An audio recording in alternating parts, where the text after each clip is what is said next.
we're not going to be able to keep it to an hour if.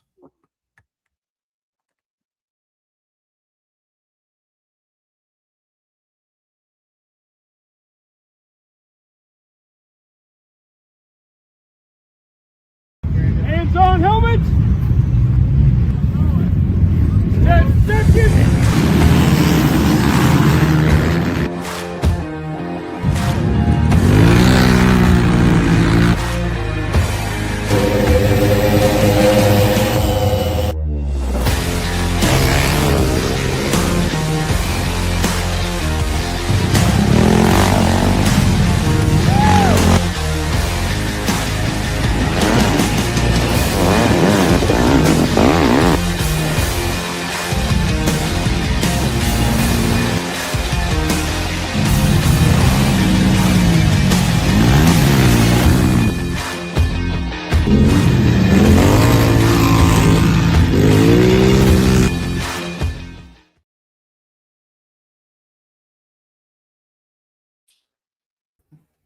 Welcome. I'm Chris McKean. And I'm Andy Kiner. We're all about cross-country racing, and usually it starts with 10 seconds. Not in Iowa. In Iowa, it starts with hands-on helmets. Yay. What a show that we have not planned for, buddy. I feel like everybody. Nobody will know if you don't tell them. Every week I'm getting on Kiner time and zero planning, except for the 2 minutes before the show. But we got a little held up at work tonight, and then we had conflict last. So, yeah. I literally just rolled in. Yeah. Came straight downstairs. So, yeah. But, man, what a first round, huh? Oh, it was a busy one. I don't think I got to travel within 25 feet of scoring, so it was busy. Which is I didn't get much more than that, to be honest with you. At least I got good at scoring. Yeah.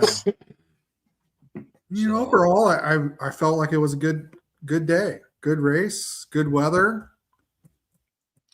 You say overall, you think? Yeah. Holy cow. I'm going to jump right into it and say, I know it was a good day. Yeah. We had hardly any issues whatsoever.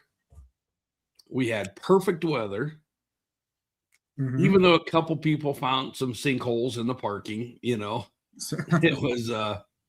was still, I think we pulled maybe a half a dozen, Yeah. On Sunday, everybody pretty much drove right. Well, they did on Sunday. I think everybody, for the most part, drove right out. So, man, racing was perfect. The starts, the very first race of the year, all the starts were perfect. It was a dang good weekend, I think. Yeah, I was a little concerned with the adults. Oh, the start? The start of the adults, just because I'm sitting there twiddling my thumbs waiting for you to start each row. I was getting a little nervous looking at times and thought we were cutting it close, but felt like we finished at the right time. I don't feel like we could have got them started, honestly, any sooner. It was a couple of them actually started, I thought, almost too quick, but I knew I had the guys to tell me if something was going wrong, so. Mm-hmm. I did hear someone say about you were getting worried, and I was like, oh man, how can I go faster? It's going through my head as we're going, So yeah, I think some of those early classes, it was like a minute 10, a minute 5. I was like, oh man, we got to get moving. Yep. Unfortunately, not to jump ahead of the game, but Paul and I was talking quite a bit last night. We got some work to do at Corden. We're both kind of worried about the start and how we're going backwards this time. And so we got to get some stuff figured out there. Speaking of starting areas, so. But man, unbelievable. I mean, I thought the probably should start at the beginning, but I thought the registration thing was going pretty good. I know there was a good line there, but I don't think it was half as long as it was last year. And I can only assume that that has to do with all the work, you guys have put in with the the questionnaire and everything. So Yeah, I think we on Friday night we got like 110 racers in, which is wonderful. But everybody kind of comes on Saturday, and we kind of had some hiccups with the youth trying to get them entered in, and kind of skipped ahead of the line. But overall, those registration girls, Tina, Tracy Green, Kim was in there, your wife Tracy Kiner. It's a group effort to get everybody in, and it felt like everything was going smooth. So, but can't push the questionnaires enough. I mean, they're still out there. I haven't shut them off. If you fill out a questionnaire, which I was trying to push it a lot on Friday, I know the girls they're busy and just trying to get everybody through the line on Saturday. And didn't get to tell everybody had to fill out a form. There's a good line there. So ignore that.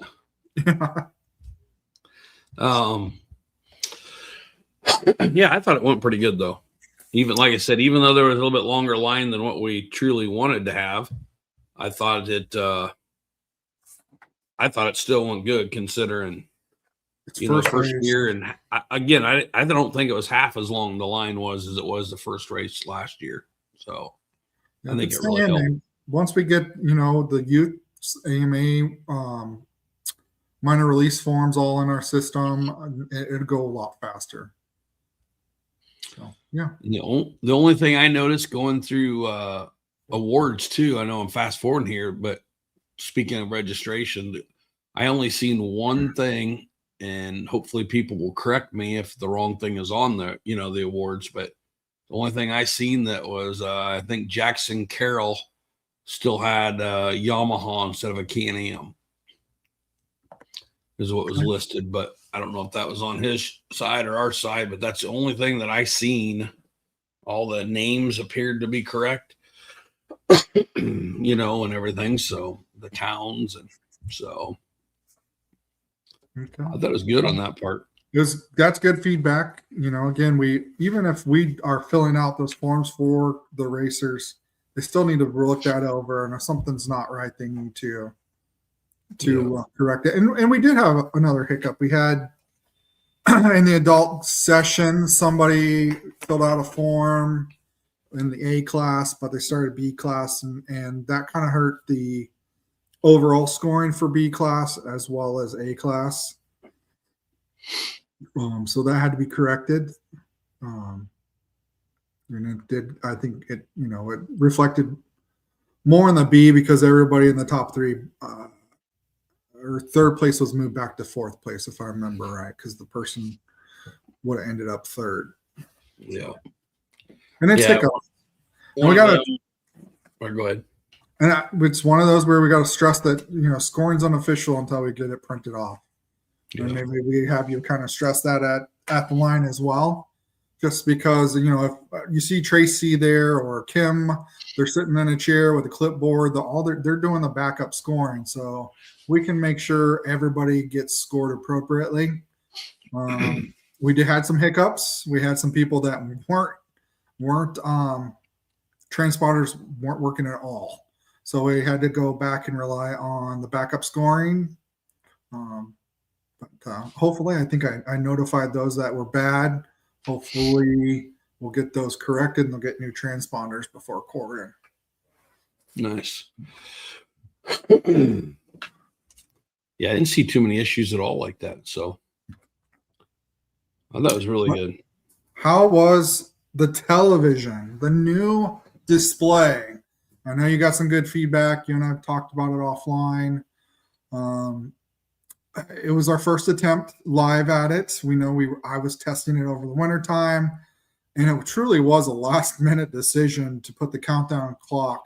We weren't even going to use it this year, and it was kind of a last-minute, let's throw it up for the countdown, and it ended up on opposite corner of the TV and in the scoring tent. So we got that feedback. It was hard to look in both spots, so we'll get that corrected.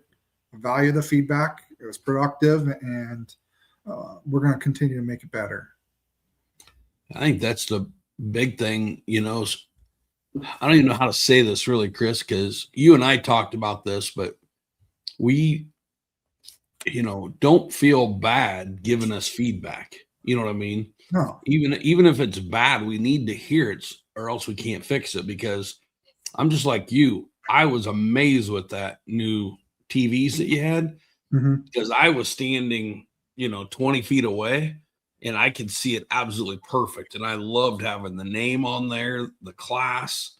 My three things that I was looking at was the name, the class, and the position. Yeah. Because when people were coming through scoring, I think half of them were shocked that I realized their name. It's because I can read it all the time. But talking with people, which you and I both did, that we did get a lot of feedback. And I think what you and I kind of put everything together is that it appears like the way it's scanning, you're on top of it. Like by the time it scans you, you're like right there, So, we've already got a little game plan that we're working on. Hopefully we can get everything done by Corden. We know we can move some of it, but our little game plan that we've got, I think, it's going to take a little bit, but, I think we can at least put Band-Aids over it to make it work until we get it all done. So. Yep, and it'll be one of those we're going to have to stress that, coming through scoring, we're going to have to slow down, because it'll be a little bit tighter if we're going to do what we're going to do to make that display for them to, those racers kind of see it off in the distance a little more. Yeah. So. And man, I should save that for the What's Bugging Andy, but there's so many people, youth and adults, slow down the way they should. I was really amazed at like some of the kids really, really doing a good job. And the same with the adults. But man, I'll call it the dirty dozen that just seems like they will not slow down at all. I want to say that's in our youth class, right? What's that? It's our youth class. First session. Yes, there was definitely some in that session. It carried over to the adult session. The little session, I don't think is near as bad, but definitely some in the youth session. And then the adult session, it seemed like the adults anyway, it seemed like they would come in unless we have a physical person, which I know Kim jumped in at the beginning, just wave it and slow them down. But unless we have somebody there, they'll speed through it till they got to me at the end and then slow down. And I was trying not to be the bad Andy, but it's like, man, if everybody else can do it, I don't care if you're in the AA class or the first year, Yeah. Everybody's going to do it. So I'm still working on that. I don't know if I'm going to have a radar, but I'll tell you, I'm honestly kind of sick of having to stand there and babysit, so we're going to come up with something, and you'll definitely see penalties for the ones that are making you stay there instead of out helping on the track, so, but we'll get that figured out. So, yeah. But outside of that, I don't think we hardly had one issue. We'll get the bad stuff out of the way, I guess, right away. We had a couple injuries, I think, with like thumbs. I remember a couple guys caught their thumb or jammed their thumb or or stuff, but we did have a rider got transported. It was a shoulder. I got there, it appeared like maybe caught a tree, tipped it over and fell on his shoulder. But Trace talked to him yesterday and sounds like everything's going to be okay. Good. So yeah, but that was the only one. One's enough for sure, but outside of that, I think it was a pretty good day. A lot of good racing. We did have a lot of, I don't know, I can't remember what everybody's issues were. It wasn't we've seen a couple tie rods. We've seen some flat tires. We've seen some flat systems that especially that day. And then afterwards on, social media saying that's how they finished is because they got run flats, So, but not a lot of major stuff. Trying to even remember really what all they were, but I know a couple bent tie rods. I don't know, I think maybe a couple rear what am I trying to say? Carrier bearings.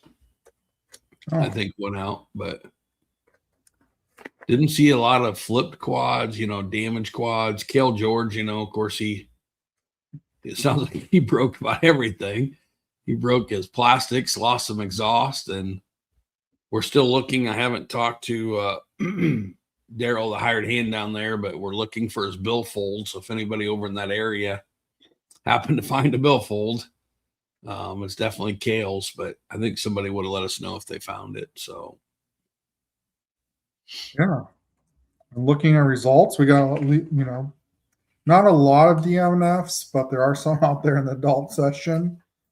Kids were good. I think only one youth rider out of all the kids didn't make one lap. So at least everybody got around once. But hey, if we back up a little bit, yeah. Sorry, I should have started there. The starts, the very beginning of the day with the youth. Yep. Man, oh man, they were getting after it for the first race of the year. It's like they'd all been practicing. I think I seen more taking off closer together than I ever have. Like they were on it. Like you can tell they've been practicing, And but getting through that first corner, the second corner where the whole shot was, man, I was so impressed with them right off the get-go. So many youth had moved up to new classes and stuff, and we had a lot of new riders. You just didn't really know what it was going to be like, and yeah. The first thing I noticed, no matter what, the whole day was when I went over there the first time, that the 90 classes are still huge. I mean, when we were doing this, and and adding the third class this year, the third 90 stock class, we thought we had our numbers right. I'll be the first to admit it. The 90 stock 12 to 14 just didn't pan out. I think a lot of those kids jumped right to the 90 production, and that class is huge. 19 kids in 90 production. I don't think we've ever had that many kids in 90 production. No, as soon as I seen that, I thought it was one of the biggest ones we've ever had too, for sure. Oh. But I think it was 77 kids in that first session. Yep. If I remember right. Yep. Yeah. Boy, that was huge. Yeah, we broke the 100 mark again for the kids. So total kids participation. Lots of new faces. Yep. And just so everybody knows too, we had our record ever. And this isn't since COVID. This is in 23 years. Our record for the youth was set last year, and that was 107. Do you know how many we had this time, Chris? Oh, you're going to quiz me. Like 105 or so? 106. 106? We were one off the record, first race of the year. So, yeah, that was pretty good. So, but yeah, I thought the kids did great for the most part. They slowed down, coming through that first session. I shouldn't say that because I think there was still way too many that didn't. I even had a conversation with the parents I tried to speak to the parents. I brought it up in front of everybody and I still noticed it. And it was when the kids are going through that chicane, and especially like right around the scoring. And obviously that's the easiest time to talk to them because they should be going the slowest.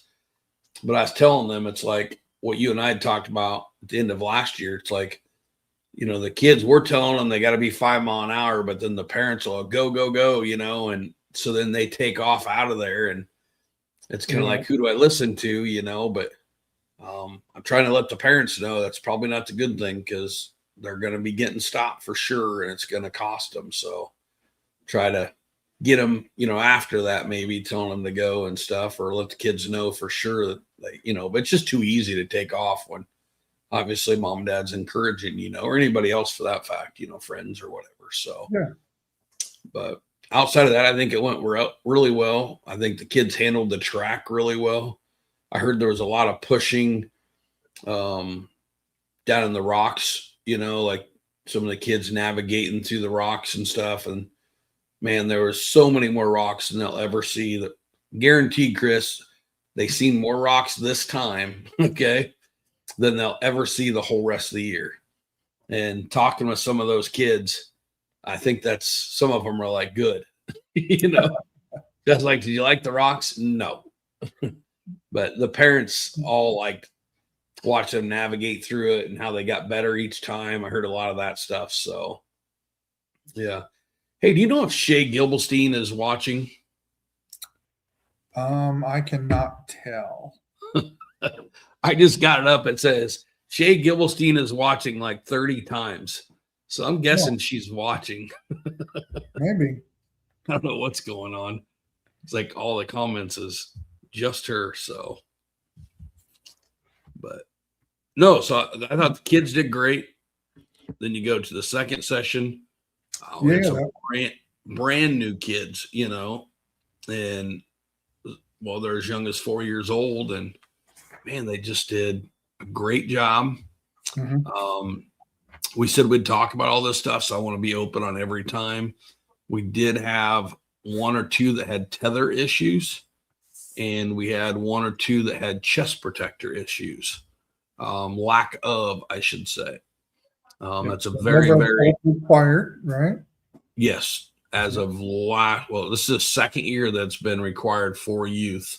And honestly, I don't think I did a great job of pushing that and letting everybody know enough last year. But this year I talked to everybody, so we should be good. But just a reminder to everybody, all youth has to have a chest protector 100% of the time. So, but yep. So chest protector and a working tether attached to the racer. Correct. I know we've all seen that video last year going around off of a start. So, yep. And I did talk to everybody. I didn't do it on the youth lines. There's so much, I don't have a cheat sheet or anything. I just go right off the top of my head every time. And I had some birthdays. I know at least one I forgot. I felt bad. They came up and told me, and then I turned around and I felt bad because I just completely spaced it because I started going to something else. But I did make sure the adults knew that, the new part of the AMA rule this year is, and you and I have talked about this before. It's like, do we stop them? Do we not stop them? We know it's got to be on when you start, but okay, what do we do during it? So we try to tell them, but we don't want to interfere with their race. But now this year that rule has changed, and that it's not just it must be hooked up when they take off, but anytime they're on that machine and moving, it must be on. And that means if we must stop them, we must stop them. So they just have to get into the deal of remembering that if I get bucked off or if I have to push or something and I unhook it, or whatever, then I've got to hook it back up before I leave, or they probably will get stopped. And there's nobody out there faster than our radios. So you know how that works. When we radio, 34 needs stopped. You don't have a tether, you will get stopped. What reminds me of is we had that gal at the Heartland that year with she had been in and then went back out. Remember, she had the tank top on racing. And that's how fast our radios are. I went clear to the bottom to catch her. Obviously didn't want pictures out there with her doing that. She was so mad at me. She was yelling at me when I stopped her. And I'm like, hey, it's your fault. It's nobody else's responsibility except yours to make sure of it. She goes, I've been stopped 4 times now. Oh. I had no idea. Obviously she'd been stopped, 4 times, but that's how fast those radios get out there a lot. We can make sure you're getting stopped. So please don't push it to where we got to be doing that every time on the tether switches. So, and we have some new awesome radios that can travel. What was it? 1,200 miles from Iowa to Florida. We tested over the winter. So we'll bring those out next race as well. Yep. So, but yeah. Yeah. But no, I thought the all the starts on every class was good. We went over some of the rules. We went over some of the stuff going on. Wait a second. Let me back up here, Chris. You know what we did first at the lines? Well, I heard there's something new. We played what I've been dying to get through. Travis Troy built us the IATVHSS anthem song. And I had so many people come up and be like, who was singing that? Like, did you do that? Like, nope, you didn't want me to do either one of those because it came out very good. So I still can't thank him enough. I still don't know how he did it. I know that AI stuff is getting pretty cool, but my God, that thing was awesome, and so many people. I'll bet I've got at least a dozen messages now. So please don't think if you're watching that I'm just ignoring you. I just got to figure out how we're going to do it. And they were asking if we could send them that song, I need to talk to Travis or you or Zach or Sabrina and see if maybe we can't get that on the website, or something to where people can download it, Yep. So we'll talk with Zach, and I think Zach can make that happen, get it on the website. Yeah. He's the man. Man, it was cool. I know a lot of people enjoyed it. It was really neat. So now, did you play that song before every session? Yes. Okay. Yep. Usually twice. We tried to start it like half hour before, and then we played it. It's like almost 5 minutes long. So we played it like back to back, and then we got started talking on rules and everything and stuff. So yeah, but outside of that, I think literally everything went well. The race itself, again, we didn't pull in. There was definitely people that got pulled in, but it was just little stuff for the most part, I just thought, man, that the weather was perfect for racing. I even got sunburnt. I didn't even realize it till that night. We stayed that night, and I went to pull off my sweatshirt, and I was like, oh, like my ears were all burnt and everything. And it's like, man, but what a difference from that first time, And before we go any further, I should have started at the very beginning. I know I've said that like half a dozen times now, but yeah, one more thing. Unbelievable. And some people have been like, you were praising that driveway like it was like a highway. And I'm like, you don't understand. It was like a highway compared to what it used to be. They did a lot of work there. They brought in a lot of rock. They went and chipped out a bunch of the big stuff where it used to be really rough, like coming out and coming into the downward play, I guess.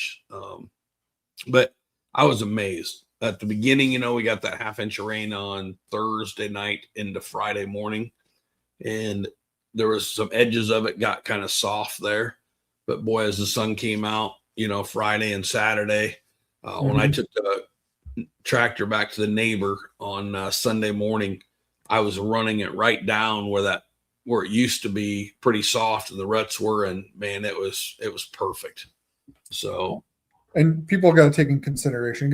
You got some big rocks coming in there. Yeah. And with it being wet and fresh gravel, every stop and go is creating a rut there. So some of it was a little bumpy, but it's going to happen when you have 50, 60 rigs coming in and out of there. Yeah.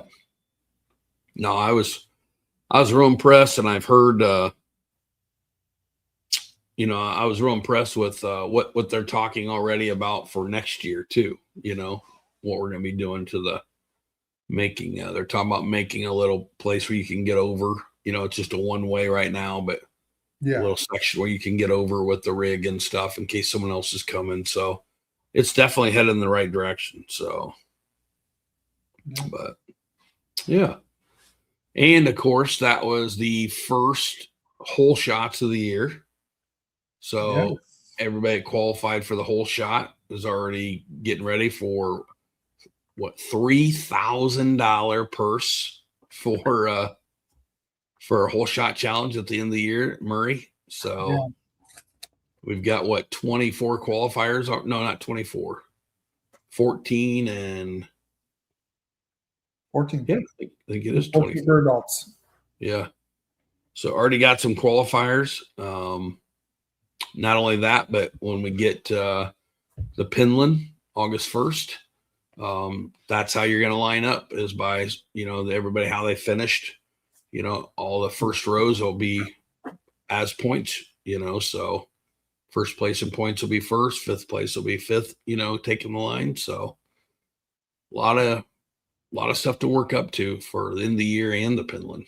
So, and let's just clarify, that's for adults only. So kids the 2 youth sessions will still have the normal starts. correct. Yep. I just want to keep making sure that everybody's aware of that. Nobody gets the wrong idea. Because the kids are actually going to start in a different location, right? They're going to start. They'll start at the track. Yeah. Yep. Versus downtown. Yep. So. Yep. I don't have a lot more on that. It's not concrete yet, but we go to Corden this weekend to make sure we're ready for the following weekend's race. And then the following weekend, I'm hoping to we can get a group down to Canesville to get our first real look at starting to figure out what we're going to have, get some details out there about the Canesville race. So, but yeah, back to the race. I just want to talk about the qualifying for the whole shot challenge, and then also remember the finish is how you're going to line up for the adults in Canesville. But outside of that, we fast forward to the adults. Once again, everybody amazed me. A lot of new quads, a lot of stuff's been done, but man, the whole shots, I mean, everybody was just ready except Joe Lutz. Dang it, Joe. Joe was talking about how we would, his new, had it all set up for like one kick or half a kick and it was starting. Well, I think it took 30 on the line, unfortunately. He spotted people a lot, but I was hoping to see him get up there, but he lived up to his reputation of spotting people some territory. So, I mean, yeah, it was a lot of first for being first race of the year. Looking through like results, a lot of first place, a lot of people with the first getting first place or winning the race. But yeah, I'm seeing Jenna Berg pull double duty and actually won both junior class and super mini. Congratulations. Yeah, that's tough. Hour and a half break in between, I think, is what it is. So getting done with the youth, getting some rest during the minis, and then getting right back after it. But debut women's class and actually won it. Yeah, she was hauling the mail. Yeah, there's others. Jackson Carroll came away with the W. I was trying to get to that youth ones. I'm not getting there. But you mentioned Jenna. 90 production. Yeah, 90 production you mentioned there with how big that class was. 19 of them on that 90 production. And probably the furthest traveled guy won it was Cade Tomlinson. Yeah, and he got the whole shot, I believe. Got to see that start. Yeah, he shot out of there. But yeah, top three was a pretty good battle. Second and third came through obviously right together at the end with Winbush and Mathis. So yeah, I think one of the biggest surprises there, not that he can't do it, but his first time in there was Coulter Smalley. It was his first time in moving up to 90 production and bringing home fourth. That was pretty darn good. Yeah. That 70 production, it just seems like it doesn't grow. It seems like it stays right there every time. But the 90 stocks, I was super interested to see how they panned out with, how many people would be in there and stuff. And Cash Crees, I don't know. Is that his first win? He's been on the podium several times, but possibly. But he also, I think, pulled double duty, if I remember right here. Yep. Because he also ran junior class, and I see a correction. Yes, Jenna Berg ran women's and super mini. I know I mentioned junior. Oh, that's right. Yep. Yeah. So then 90 stock, we just had our podcast there last week. Had Faulkner on here. Yep. Talking who he had to chase down, he thought, and boy, he knew exactly who it was. And Wyatt Stiles. There was no stopping Stiles. He got out there and he won it by just over a minute. So, and actually, talking about Stiles, boys, Wesley won as well. First time in the adult session, running 2 hours on the junior bike. So, yeah. And then 90 stock, the 8 to 9, Jackson Frericks out of Quincy, Illinois, won. And I want to say that was his first win too. But I mean, looking at that young 90 stock class, any one of those top 10 kids, you could say, could win on any given day. So be kind of curious to see how that pans out for the rest of the year. Yeah, I think it goes deeper than that. Guys that could have won. And oh yeah, I see some other ones. Yeah, that's going to be like a box of chocolates all year long. You're not going to know what you're going to get. Mm-hmm. I'm anxious to see how that one plays out. But yeah, so 50 production was kind of a surprise for me. That's a tough class now, and the stock, and now we have 50 limited. It used to be that 50 stock, you'd almost get tired, want to go a little bit faster, so you went 50 production. I think what we're seeing now is we have the 50 limited. Obviously, it's a big class, had 20 kids in it. 50 stock has kind of settled down now all of a sudden. So I don't know if they're just not finding Kimco's anymore or what's going on, but that was probably the smallest we've ever had of actual 50 stock class, I think. Because if you look at that 90 stock 8 to 9, a lot of them were 50 stock last year, and they just aged up. Yeah. So, Wyatt Goldsberry, was the only one in the 50 production that really shocked me. But obviously he ran good. 50 stock, Gavin Gasink, Gasink, Mathis, and Bowling up there on the podium. That's pretty stout,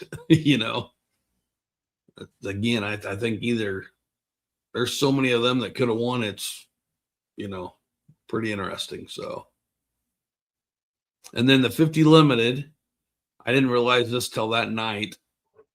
And that was one of them. I think I said happy birthday to. I can't remember, but I know that was one of them. Eli Dalton. He won. Not only that, but I found out on his birthday, he got the whole shot and won. So that was pretty good. So, and then I can't remember the young man. Oh, there's so many stories that happened. I just can't remember everything, but there was one of the young men that, I want to say it's Gray's boy, Gray Britton, maybe, but had a broken arm and couldn't have raced the first race, but because it was postponed, he was able to race and have fun. So nice. Yeah. But so we get to the adults then. Man, there were some battles there.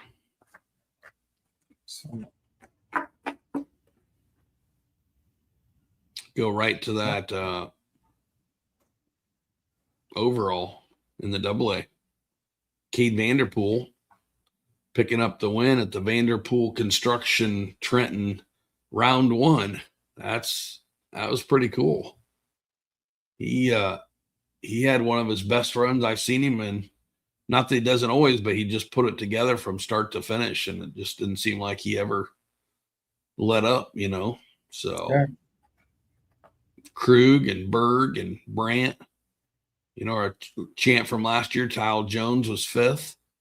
That was some darn good racing. Once again, 15 people in that class. So that was a good turnout. And I know there's a couple there that couldn't be there on that one. So I think he has potential to even grow from there, really. A class with Voss, Sharp, and Dial.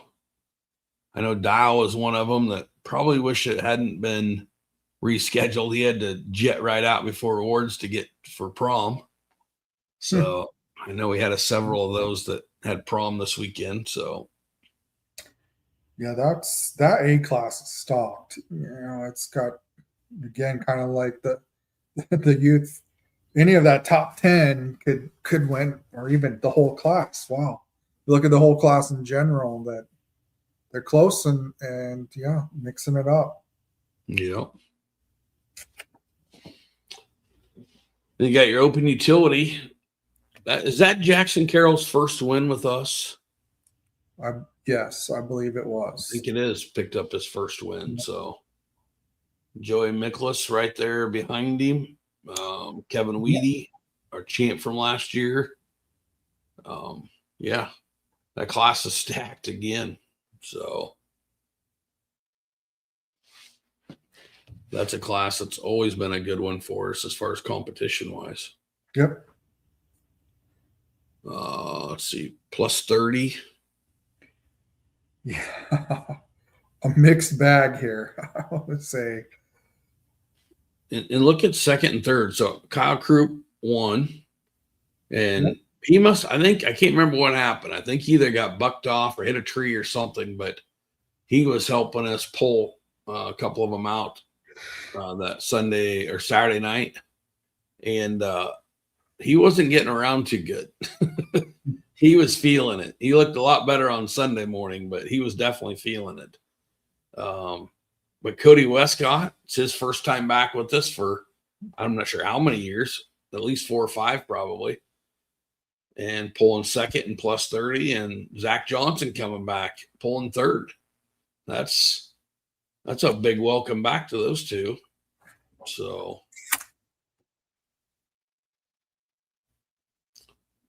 well, we've been corrected by Jackson Carroll won Cahokia last year.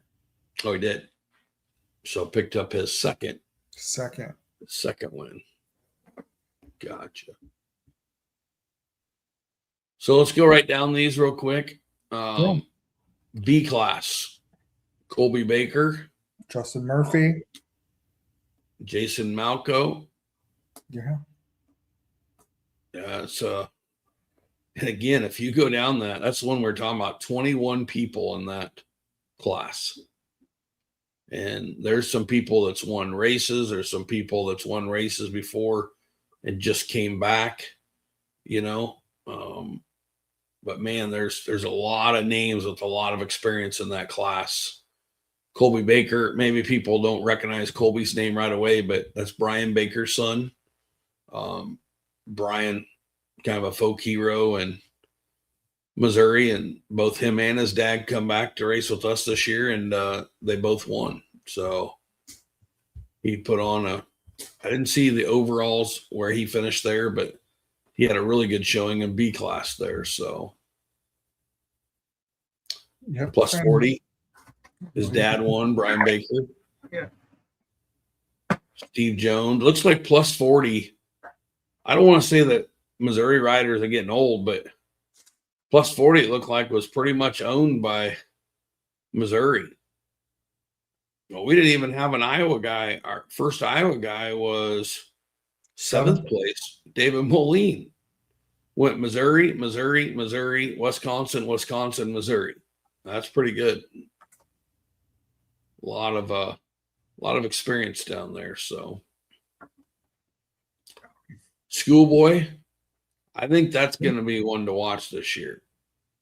A couple of them guys, all of them's got the potential to, but man, Sonny and Kaysen just kind of separated themselves, you know. And them guys, boy, they were running super hard. Sonny picking up the win, but no surprise on either one of them moving up than what they could do for sure. And then plus 50, we got Chris Wyatt, which is no surprise there. He's pretty darn quick every time. And Mr. Thad Trump there coming in, runner up. Rob Davidak third, Jason Noble fourth. Phil Kilderman was fifth. It was so good to see Phil there. Yeah, it looks like Paul may have had a failure on the bike to kick him back there. Paul was telling me that hadn't been for the bike, he would have definitely beat Thad Trump. So nice. Those two have so much fun. It's fun watching them get each other. But yeah, Paul had some kind of an issue on his bike and wasn't able to finish the race. But so yeah, a lot of good. I guess that's not all of them though, is it? No, because you still got your young C class. I'm gonna let you take over. Kelly Sauter, Cody Pierce. Cody's returned. Cody was gone for a while. Yep. And Hunter Trimble. You know, you mentioned Kelly there real quick. I see a lot of them guys now. A lot of them are from down around Pleasantville and Melcher. And I see they've got a team put together now. I think it's 180th Avenue Motorsports. But I'm pretty sure what's that? I think it's 80th, right? 180th? Just 80th. Or just 80th. Okay. But I just happened to see a thing on social media about them, but I think every one of them that came up either got one or second. I mean, they had a really good show at that first race. So be interesting to see if they can keep that up. Go ahead though. Old C, Mike Goldsberry. So father, son both come away with the win. Jonathan Thomas and Connor Kelderman were top three. Utility class first. Hey, really quick, look at second and third on that one. Their times. Yeah, it was within 2 seconds. 2 seconds apart after 2 hours and 5 minutes. It just doesn't get any better than that. I love that. But, all right, go ahead. First time winner. We'll get this one right. It's first time on the machine and actually pulled out the W. Travis Troy. Devin Bowling second. Colby Romans third. Well, did you see his bike? Afterwards, he took a hard hit. Travis? Yeah. There's going to be some Polaris parts sold this week. Sounds like he had a lot of fun, but just reading his little report, he had a lot of fun, but he found out you just can't fight the trees. The trees will win every time. Oh, that's a tough lesson. Yeah. I've got some experience with that. Yep. He might end up having to get a hold of Scott down there at Rob Cycle and get some parts because he's going to need a couple parts on that machine. Unfortunately, the first race of the year. So, but even Colby Romans is out here as well, commenting that he's had to get some parts as well. So get a hold of Scott down at Rob Cycle. And I know they're a sponsor, but they're got to be one of, if not the best Polaris dealer around. So Scott knows those. What are they? Polaris. Yeah, I can't even say the name. What is it? Can-Ams? No. Not Travis on a Can-Am. Not the Sportsman, but I can't even say what the Polaris machine is. But anyway, he knows them really well. Yes. Oh, junior class, Wesley Stiles did not skip a beat coming off the 90 championship last year. As we mentioned previously, won junior class first time out. Oliver Yarrington, second place. He pulled double duty. I think he was our third double duty. Raced in the morning or in the youth class and then also in junior class. And Trayton Akers rounds out top 3. And again, 16 in that class. That was really cool. So, yeah. And I noticed with this class that a lot of them are 300s or have been 300s in the past. But when I was registering and kind of going through the pre-entries, we got a lot of Honda 250s this year in that class. Yep. Chris, I think we're having some issues with your internet.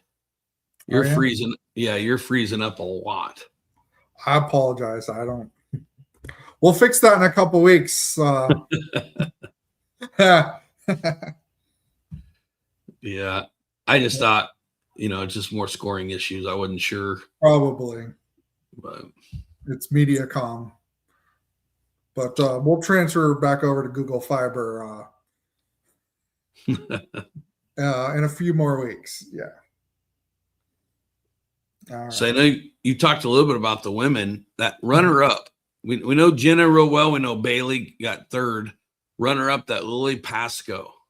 Is that Lily's first time with us? I believe so. I don't think I've seen that name and when they pre-registered. During awards, when I seen that name, it caught me. I apologize if she has been here. I'm not good with names anyway, but it just hit me. And then I don't know if I've seen Rogersville, Missouri before either. So definitely welcome her if that was her first time. And obviously she did really well. So runner up there. So we've seen Bailey be fast several times. So running with those 2 girls is saying something. Well, I think that whole the women's class has grown. So you kind of got a mixture of veterans and we call them new blood a little bit. Sure. We'll be excited to see how that shakes out this year. Yep. For sure. So, and I always say this, but I'll say it every time. I think my favorite class of the year is usually the 50 limited. Like, you know what I mean? Just the littlest guys and seeing them have fun no matter what place they get. They're smiling, But I always enjoy the 90 stocks because they're so close together in the first year. The first year is our future, and one of the most important classes and the very last class to take off. And Chris, I'm going down there pointing at them and I was blown away. It's like, that is a really good class, 16 of them in the first year class. So that was really nice. So, and I think the Taryn Mount, that's one of our 80th Avenue teams I was talking about, one of them that won or got runner up. So yeah. But yeah, it's a quick run through of the awards. So yeah. Good day. I wanted to mention, I'd seen there was something on there about the Canesville race. Somebody had asked a question on there. Polaris Scrambler, that's what I couldn't think of. Gosh darn it. The Scrambler is what Scott knows so darn well, but somebody had mentioned something about the Canesville race. There will be a lot of stuff coming on the Canesville race here really shortly. And on that race, Chris, you and I have heard some stuff from people coming in from a ways back and or ways away. And that's kind of what we forget, because it's a normal points race for us. It's just a big one with some extra excitement and stuff in there. So, but we got a lot to talk about there, and we definitely will, Bill. We will be doing that for sure. But we've just got, with the reschedule, it's got us really tight with only 2 weeks in between, so I'm sorry, really only, 2 weeks, 1 weekend in between. So 1 week. Yeah, we got our, yeah, for sure. So, but man, yeah, nothing but good stuff. So real quick, we should thank our sponsors. You already thanked the Vanderpools. I think we also need to go on and thank Ty Lube. So Chad Bothofer is right there at registration. Had lots of product with him this race.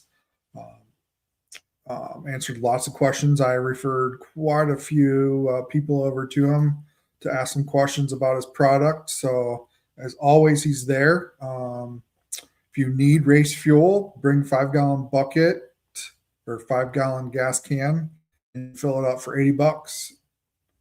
And I believe that's 110 is what he's got, if I remember right.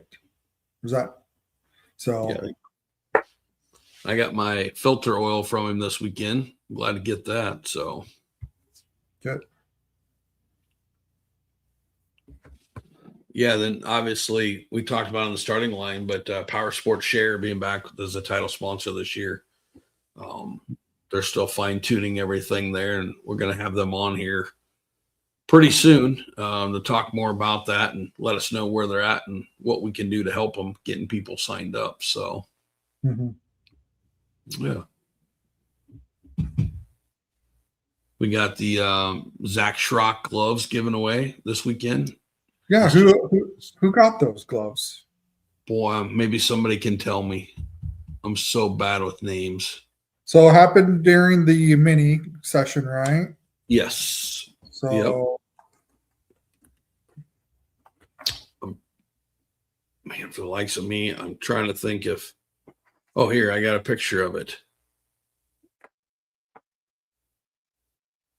Number 40, I think that's Hilgenberg. Hayes Hildenberg. Yep. I'll have to get you a picture. Maybe we can put that on next time. But we did get a picture of it, of them two together. I want to get to the Schrock family and stuff. So, but yeah.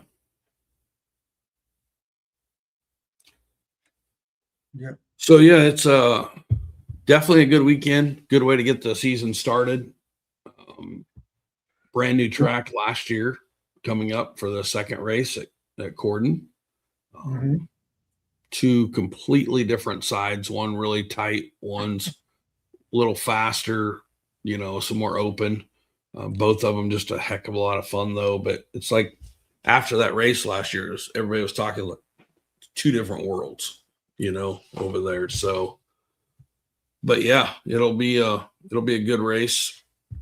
Yeah, well, we'll save that for next week. Talk about Corden, kind of after you and the guys have had a chance to go down and take a look at it. See how much trimming you have to do on the west side, right? That was the tight side is the west side of the property, or is that backwards? There'll definitely be some trimming, but I remember some shoulders getting on the shirts, jerseys getting ripped up, and that was all on the west side. So we got to find where those were and get those trimmed. Well, and I think you're the one that trimmed the west side. So when you go and trim those trees, standing on your tippy toes, so it'll be normal height for everybody else. Why are you saying this stuff, Chris? I rode some of that west side, and you had to duck. So. Yeah. Oh, Adam's going to start it off. We'll talk about that next week, Adam. You mentioned if they're going to vote on which side at Corden was better.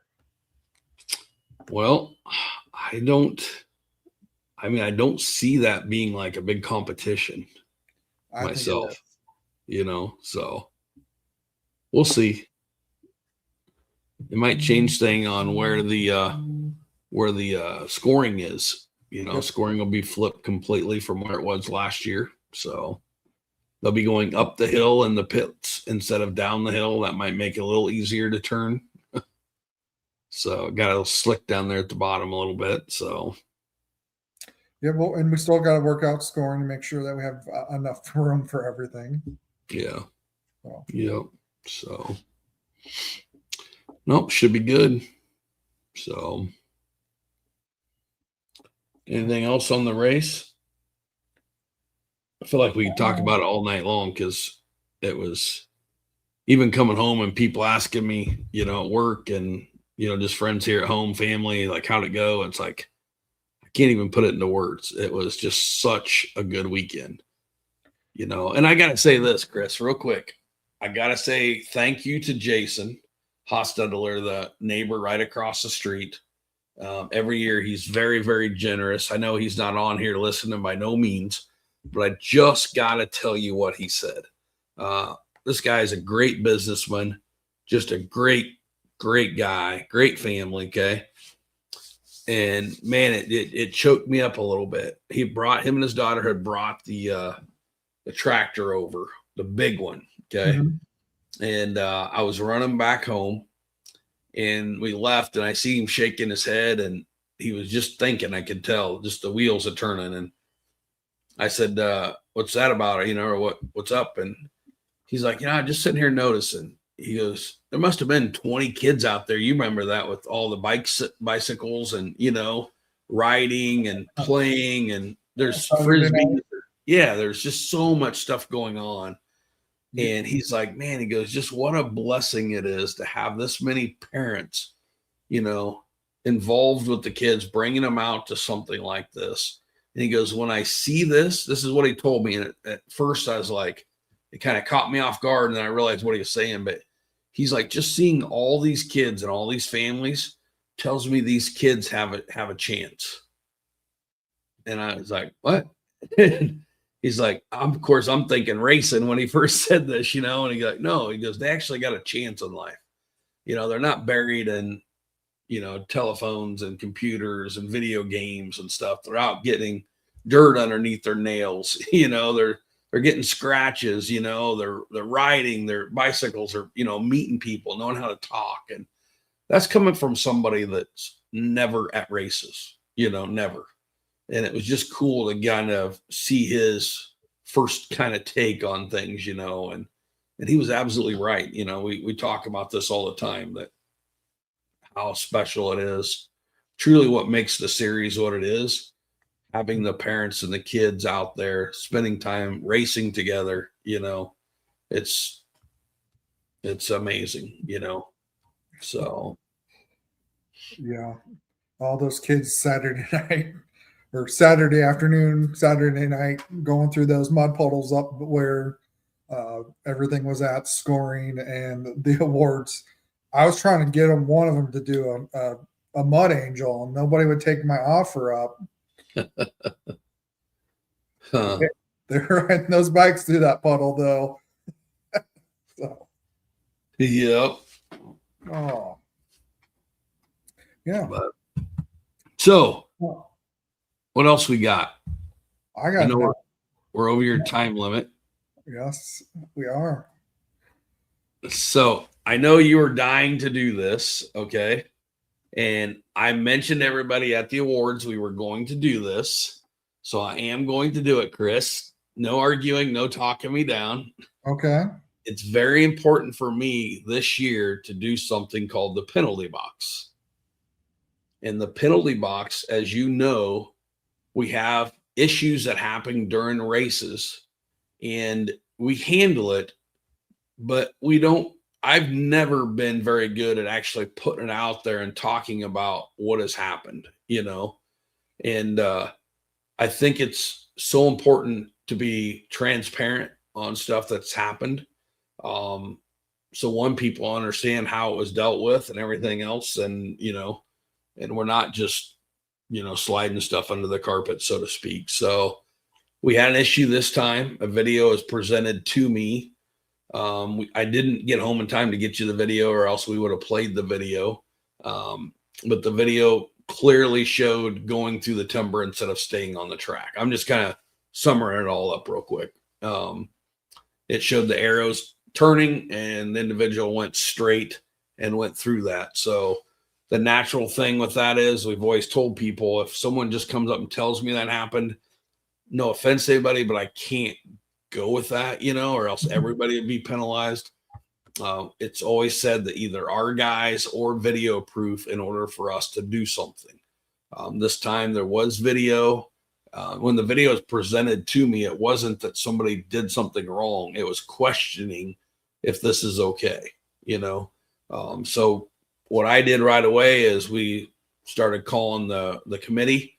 We had 4 of the 5 was at the race. The other one couldn't make the rescheduled. We got them all together. I didn't really say much to them because I wanted them obviously not to be my input. I want them to make up their own, decisions. We showed them the video multiple times, and then Paul Cirque led them down to where it took place. They went down there. Long story short, they marked it off, and I guess it was 24 feet is where they got off track. So the committee is completely, I'm not saying we won't get involved in it sometimes, but we don't want to. The committee approved it, saying that they thought in that situation that it was fine, that there wasn't 25 feet off of the track. So everything was case closed. It was awarded, that under the circumstance, it was good. There might be difference of opinions there, but we stated we were going to do something, and that's what we did. We went to the committee. We let the riders, it's a committee based off of riders, and they made the decision off of it. It's kind of setting the precedent, from what's okay and what's not. Same as last year, we had an issue at Trenton, so they did absolutely nothing wrong. Whether you agree with it, whether I agree with it or disagree, it doesn't make any difference. That's what the committee is there for, and they did a good job. And I can tell you there was some discussion there. I wasn't there, but talking to a few of them, there was definitely a discussion. It's not like it was, yep, we're good, and done. There was some definite deep consideration and conversation, and it ended up passing. I'm not sure how it passed as far as how many did what, but they said that it was good. I can tell you now off the record, that's it with the penalty box. Okay. But I've already talked to the track crew. I don't want that stuff to be the norm. So there is stuff that I think you're going to be seeing probably a little bit more of now, to create that. So that's not happening. But that's stuff that we can deal with on the track crew. So we will take that into consideration when laying out tracks. And I think we'll have more of a definite whether that's legal or not, even going into the conversation. So, but the committee did a great job. They did exactly, what it was set up for. So that was the only situation like that we had all day. We did have one other issue that was kind of worked out itself. And I want to bring this one up because it's very important. That happened in the youth race, coming into scoring. There was contact made. We don't know which one made the contact. I'll be very, very honest here. We had 3 individuals that told me one thing. I was prepared to make a change in the running order based off of what those individuals had said, but because of what I do, I don't take it off of just somebody saying it. We only seen part of it when they came in. I got both the riders together and talked to them, and neither one of the riders wanted to say there was no definite answer from either one of them. So the running order stayed the same on that situation. There was really no protest or no, anything like that, but we just kind of get the 2 riders together and figure it out. But the bad part of that is we cannot be having contact after when you come through those cones. So if you're that guy or gal that runs up to the cones and slams on the brakes, and slides and hits somebody, then you will be the one penalized. You're supposed to be under control when you come in through those cones 100% of the time. So we had one, we seen the adult, he'll probably be mad at me for saying something. I can't remember who it was now, but had ran over one of the cones. I think he just had a brain fart or something, I think it was his thumb. He was having trouble steering, but we seen that happen. Obviously we could tell that it wasn't like somebody, was giving them water or something, they just literally something happened and got into the cones coming through scoring, but it wasn't an obvious big mistake. It was, and he talked to me afterwards about it. So all good there for the most part. I think it was pretty good, but we really only had one situation, and the committee took care of that. And then the other one was just a thing with a discussion between me and the two riders. So good. Outside of that, that's really it for, I hope we never have to talk about the penalty box, but it's going to be talked about for sure. So, and we might, like I said, we might even play that video next week so people can see exactly what we were talking about. So, yep. Never want to see those during the race, but the only other thing I really had is thinking track crew. I know, those guys ended up, we've got some additions this year, quite a few additions that are making impacts, but got to thank everybody. Like, man, we have some crew. It's a lot to put everything up and then a lot to tear down. And the tear down is done within usually a few hours after the race, but God, the start was torn down, I think, within a half hour after the start. That was amazing how, the track crew puts it all together, and can't thank everybody enough. So really quick, while you're talking about that, let's just be clear on that, okay? Because nobody really set anything up the first race. Paul and I was the only ones that were down there. We had Adam Ratliff and Dean Hansen and I.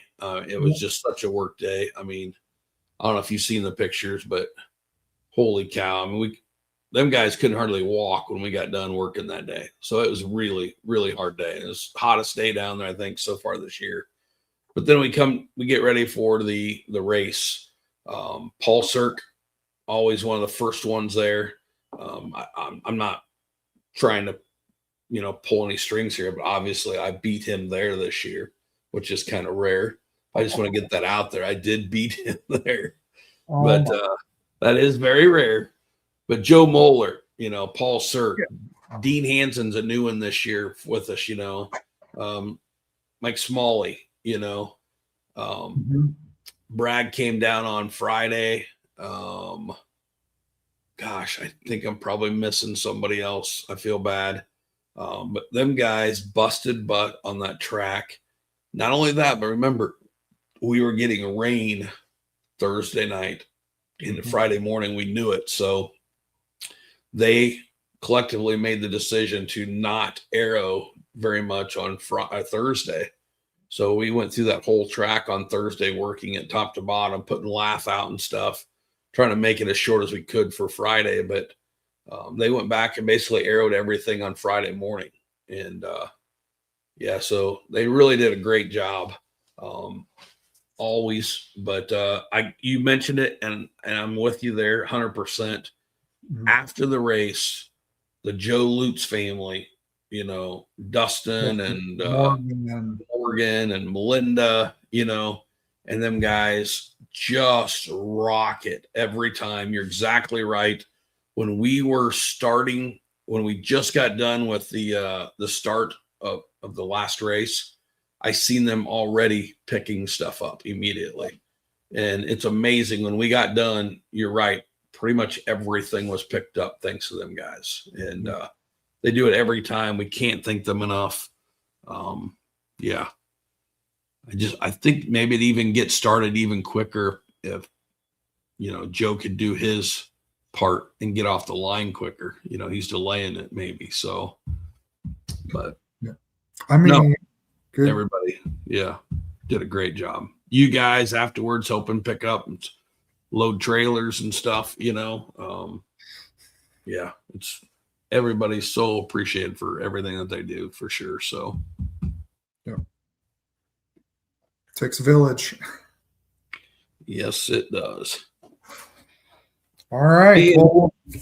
And I also got to thank Tina, obviously all the registration girls, but really got to thank Tina for being there early to help. My mother-in-law had ankle surgery. Bless her heart. We had so many people ask, like, where's she at? Because they missed her being there. And then, with her she always gives dog treats out to the dogs and everything. So a lot of people miss that, but thank Tina for definitely being there early and kind of picking that up for us. Ricky Cirque, helping there. Melinda Lutz, being there early Saturday morning to help out with the gate and stuff. So you said it, it's unbelievable how many people it takes. And I almost hate to drop names because I always forget names, and it's just thank you to everybody. It's the race itself was like picture perfect. I think it really was. The starts, everything, but I would have probably not even mentioned this had you not. So thank you, Chris. I'm giving you credit this time, okay? But it's just amazing. Like if one person's gone, everybody picks it up, and it's truly like a fine oiled, machine. It's amazing that everybody kind of knows what they need to do. And if somebody's not there, it's like they pick it up. And, I think people don't realize what goes on behind the scenes because it does. I hate to say this, but it does look smooth. And we know it's not behind the scenes. So it's really cool. So I'm proud of everybody. So thanks for definitely, pointing that out. So. Yep. Oh, one more thing.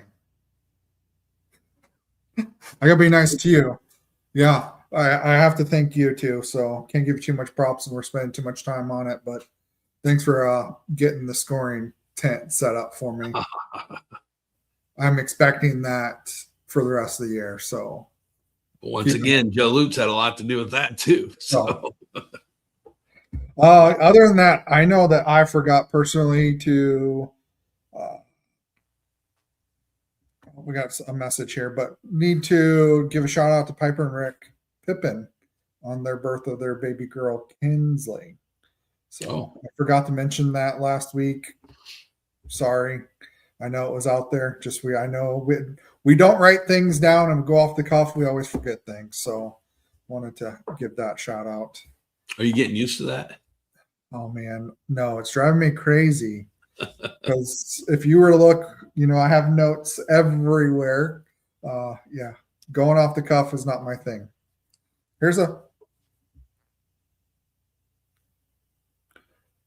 So if you guys need printed signage to get to the track or any other signage, let me and my wife know. Okay. Appreciate that. Yeah. And the GPS did send people. It's so weird. Every year we have about a half a dozen people that get sent clear to the north side. Mm-hmm. I don't want to mention any names because I hate to see it happen to anybody, but definitely Joe Lutz for sure got sent over there. Oh. So, but yeah, he was telling me I'm in a Coon Creek church, wherever this is. So I just happen to remember it was one of her track guys, or maybe some other people in the past have ended up there for some reason. Mine always takes me literally right to the track. It's never taken me, but maybe it's the way I come in. I go down 65, so I don't know if that's part of it, but yeah, that's good to know. I appreciate that, Connor. That's great. So yeah, I came down the interstate and it took me right where I needed to go. Google Maps is what I use. I wonder if I'm not making fun of them, but I wonder if there's a difference between iPhone and Android when it comes to, like the different maps. I'm no good with that stuff, obviously, but I wonder if some of the maps kind of treat something to where we need something like for Android and one for Apple, or something. I don't know. I have to get somebody smarter than I am with that to ask that question too. But I guess we got to go to Zach, huh? Yeah. Speaking of Zach, there's one person that we didn't mention. That's Sabrina. I think she absolutely rocked it this weekend.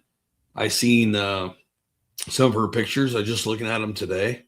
Mm-hmm. She came up with this package deal, and I heard a lot of people on Saturday night, Sunday talking about that. I think there's going to be more people jump on board with that, but it only makes sense. It gives her like the ones to really watch for, that know that wants the photos. And man, I was talking with her the other day and I said, don't take this wrong, but from when she first came in to now, I mean, and I think that's when you can say that about anybody, myself, you, anybody, look at yourself. I mean, every year the scoring continues to get better, but obviously we didn't start out the top, you know what I mean? Yeah. But as we get better, same with their pictures and just the stuff and talking with her, I think the biggest thing about her is knowing where to go, where to get the pictures, knowing the lighting, stuff like that, and she's just really, I know she got a new lens for this one. But she is the official photographer of the Iowa series for a reason, and we can't thank her enough. But man, some of them photos I seen today was pretty darn cool. So, yeah. But yeah, unless you've got one more thing, I was trying to hold you to I think we're right at an hour when you said one more thing, so. Well, the tracker guys will know what I mean by one more thing. One more thing. Yeah. Yeah. Very nice. No, I don't have anything else. I mean, we get to this weekend to recuperate. I mean, there's some stuff behind the scenes I'm gonna try to get done. Yeah, but we'll get right back at it with a preview of round 2 next week. Yep. So. And then in between our second and third round is where we have that gap. I just want to be clear. Canesville with the Pinland. I'm excited for them trophies to get here. I think it was sometime in June where they're supposed to be here. I'm so excited to see them, but that's where we're really going to define all the details on that stuff and get a ton of stuff out. We are working on some pretty cool stuff, but I know one questions came up there, Chris, just one more thing is, again, we know that there's parking and all of them, but we have a lot of people coming in from a long ways away.